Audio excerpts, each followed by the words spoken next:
Oh, and we do have, okay, coffee in hand.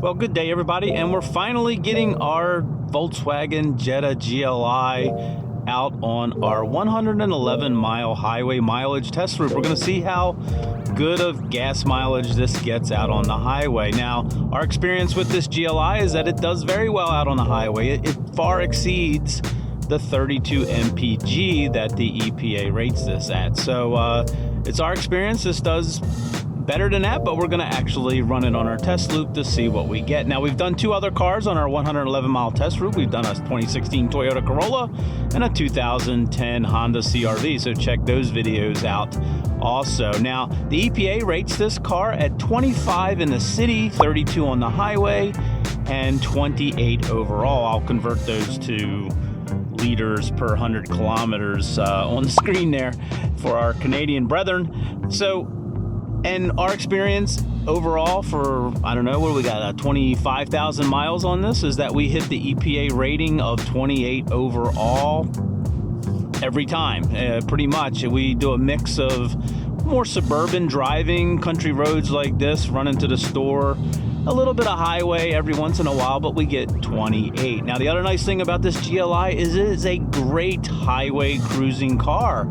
And, you know, getting good gas mileage, we got so much power here, it just makes for a very, very nice, pleasant trip car. So anyway, we're going to get her to the gas station, we're going to get her filled up, and then we're going to get her out on our test loop. Volkswagen says it's perfectly okay to put 87 in it. The only thing that they request that you do is put top tier gasoline. So today we're putting Shell, which is a top tier with they all have much higher levels of detergents, and that's what's important for these direct injected turbocharged engines. You can see we have this middle area here set to range. It's saying 390 miles of range, and over here we have our MPG. Now, the nice thing about the Volkswagen is it has three different miles per gallon fuel economy. One is just since you started the car, I don't know when it resets. You can turn the car off. It seems like about a day. There's a long-term miles per gallon. As you can see, that's over 2,600 miles and average speed of 35. You can see that's very, very good. And then since refuel, once we start the car, that will reset. So let's go ahead and reset this one here. All right, so we got that one going. And then for our drive mode today, we're going to put it in custom, and we're going to adjust it. We're going to keep the dynamic chassis in comfort. We're going to put the steering into normal mode. Drive system, we're going to put in eco, differential lock and normal, climate control eco. Engine sound, we'll keep that in eco. So there we go. Yeah, so we like the dynamic chassis control on, nice and comfortable out on the highway, but we'll keep everything else in eco.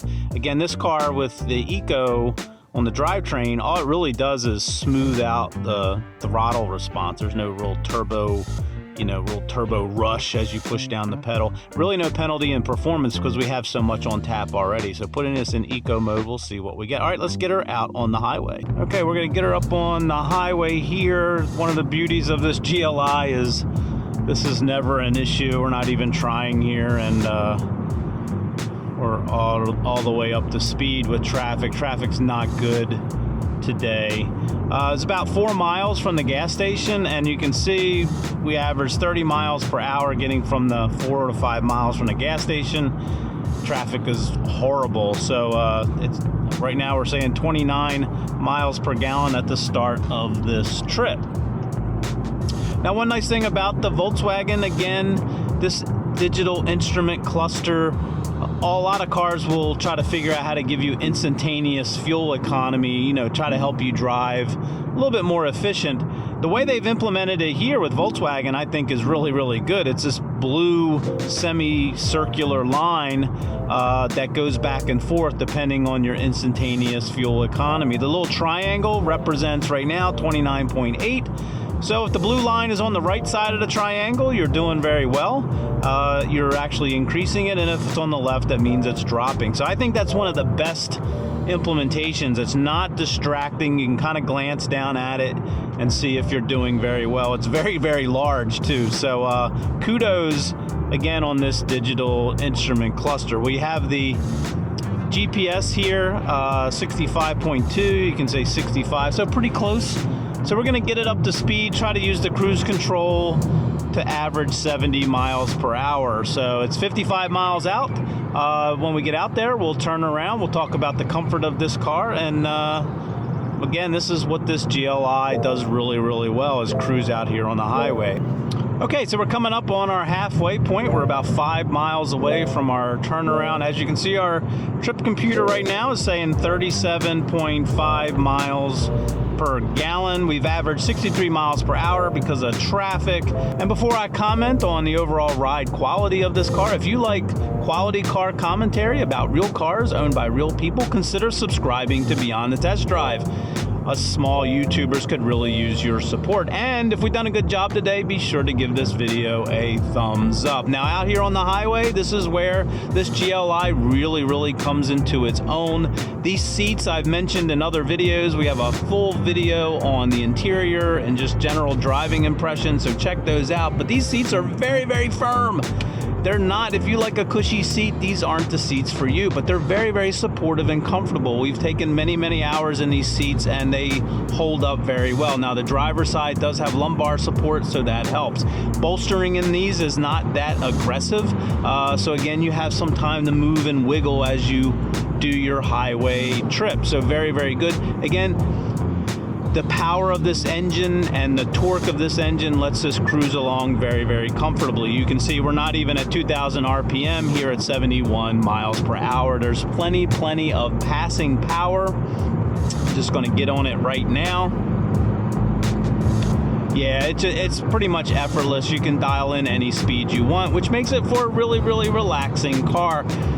You also have a pretty decent sound system in here with this Beat system, and I do have a video out on just some commentary regarding that sort of, really kind of controversial. People have complained a lot about it, so check that video out on our thoughts on the Beat system. So let's go ahead and get this turned around. Again, we're at 37.8. I will point out that this trip computer is always a little optimistic, sometimes as much as by 2 miles per gallon. So I'm not going to believe anything here until we get back and fill it up. It's always on the optimistic side, which I would think is not a coincidence. Maybe I'm a little conspiracy theorist, but yeah, it's always optimistic. Anyway, let's get this turned around and we'll see you back at the gas station. Okay, we are back at the gas station. We kind of cut our turnaround a little bit short at 110 miles. We missed the one exit, and our average speed was only 60 miles per hour. Now our GPS on the phone has confirmed all these numbers, so all in all, this is some pretty accurate numbers. The trip computer is saying 37.5.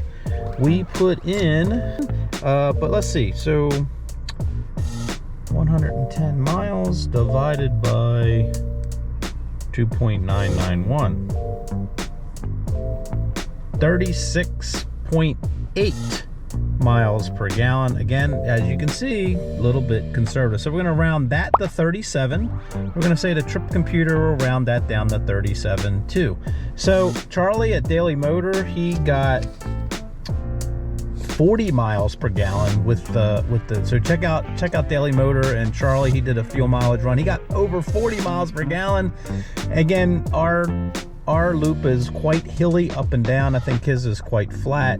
Again, we had the air conditioning set at 72 auto. I don't think the AC came on, and our tire pressure was at the proper inflation. So anyway, that's where we are. But look at this range. We've gone 110 miles and it's still saying we have 435 miles of range. So either way, this thing is great out on the highway. Again, our miles per hour were a little bit less than what Charlie had, where he had like 70 miles per hour on average. So pretty good. Again, that's what makes these GLIs so good, or Volkswagen's turbocharged engines pretty good, as they do so well out on the highway. So, all right, so thanks for joining us today. Look for all those other videos on this 2020 GLI, and thanks for watching, and have a great day, morning or evening, wherever you may be. Oh shoot, looks like I just got a speed camera ticket